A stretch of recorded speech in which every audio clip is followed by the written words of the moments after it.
Hello' বন্ধুসকল, নমস্কাৰ জনাইছোঁ সকলোকে আজিৰ এই ভিডিঅ'টোলৈ। বন্ধুসকল, ইতিমধ্যে এটা ব্ৰেকিং নিউজ আহি পৰিছে। বন্ধুসকল, ইতিমধ্যে আপোনালোকে জানে DWৰ যি ছেকেণ্ড পৰ্যায়ৰ যি ডকুমেণ্ট ভেৰিফিকেশ্যন তাৰে থাৰ্ড লিষ্ট ইতিমধ্যে DWৰ অফিচিয়েল ছাইটত উপলব্ধ হৈছে। বন্ধুসকল, আপোনালোকে সোনকালে গৈ নিজৰ নিজৰ নামসমূহ চাই লওক আৰু কোন কোন তাৰিখে আপোনালোকৰ ভেৰিফিকেশ্যনসমূহ আছে আপোনালোকক কমেণ্টছ কৰিবলৈ নাপাহৰিব। বন্ধুসকল, এটা গুৰুত্বপূৰ্ণ খবৰ আপোনালোকৰ মাজত মই এই মুহূৰ্তত লৈ আহিছোঁ। বন্ধুসকল, চাওক পোনপটীয়াকৈ আমি DW অফিচিয়েল ছাইটত গ'লে আমি কি দেখিবলৈ পাম। Notice regarding physical document verification of candidates third list of second phase again advertisement date 26/12/2023। চ' খুলি চাওঁ, আমি চাওক, আহক বন্ধুসকল খুলি চাওঁ। চ' পোনপ্ৰথমে আপোনালোকে চাব পাৰিব, ইয়াতে লিখা আছে ছেকেণ্ড ফেজৰ যি থাৰ্ড লিষ্ট সেই সম্পৰ্কে কিছু লিখা আছে। ইয়াতে লিখা আছে, আপুনি চাব পাৰিব, in continuation to the office of the notification vide number at date is 25/6/2025।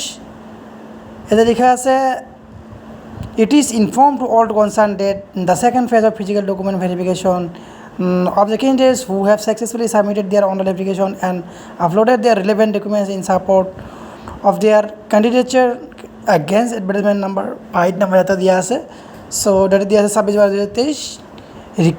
recruitment to the post of regular teacher LPUP school under DW Assam in school as follows।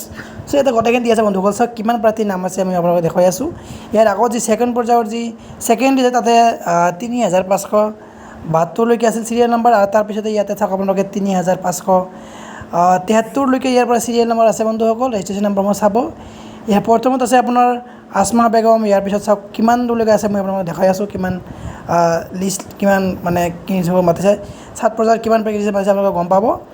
আৰু ইয়াতে প্ৰায় আপোনাৰ যদি আপুনি চাই 5,080 লৈকে মাতিছে। বন্ধুসকল, ইয়াৰ আগত প্ৰথম পৰ্যায়ত 4,100+ মানুহক মাতিছিল, আৰু দ্বিতীয় পৰ্যায়ত আপোনাৰ 5,080জনক মাতিছে। বন্ধুসকল, আৰু একেবাৰে শেষত আমাৰ য়াকিন পাও, একেবাৰে শেষৰ ওপৰত আমাৰ য়াকিন পাও ছাৰৰ নাম আছে, চাব পাৰে। বন্ধুসকল, আৰু বিশেষকৈ NISৰ প্ৰাৰ্থীসকলৰ বেছিভাগৰে এটা নাম আহিছে যিসকল আৰোহী হৈছিল। বন্ধুসকল, চ' আশা কৰোঁ আপোনালোকে চাই ল'ব নিজৰ নামসমূহ। বন্ধুসকল, আজিলৈ ইমানে, আৰু যদি কোনোবাই PDF-টো লাভ কৰা নাই বা অসুবিধা হৈছে আপোনালোকে মোক কমেণ্টছ কৰিব পাৰে, মই আপোনালোক নিশ্চয় প্ৰভাইড কৰিম। বন্ধুসকল, এইটো আছিল আজি এটা গুৰুত্বপূৰ্ণ খবৰ।